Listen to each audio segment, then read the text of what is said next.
For the seventh week in a row, Israelis take to the streets in large numbers to protest against their current far right-wing government and against the proposed reform of the judiciary, which they say will shake up the democratic outlook of the country. In Tel Aviv alone, tens of thousands showed up, some of them briefly blocking the main highway. Also in Tel Aviv, dozens of women were dressed up as handmaids from Margaret Atwood's book The Handmaid's Tale, about a fictional future society that oppresses women. I'm slightly scared because I think our country is going to a very dark place where, we're not going to have a lot of freedom and liberty expressing our opinions and saying whatever we want to say. We are the part of Israel that supports the economy, holding the economy with our hands.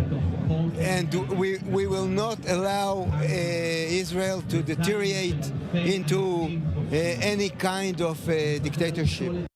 Meanwhile, some sections of the judicial reform will have their first reading in Parliament on Monday. According to the draft bill, the Parliament would be able to override decisions of the Supreme Court with a simple majority and take influence on the appointment of Supreme Court judges. In the Parliament itself, opposition parties firmly oppose the reform, but also figures of civil society. Israel's President Isaac Herzog presented a 5-point plan as a basis for a compromise, warning of what he said was imminent conflict on Israeli society.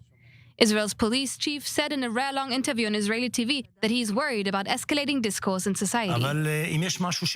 If there's one thing that keeps me awake at night, it's the situation we found ourselves in.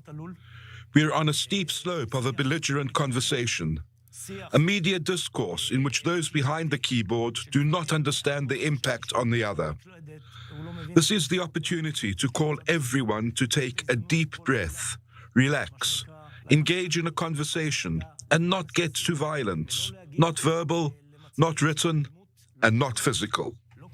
For Monday, another demonstration in Jerusalem is expected. Already last week, when the law was approved in the Committee for Constitution, Law and Justice, thousands of Israelis took to the streets outside of the parliament to show their opposition and make it heard to the politicians inside.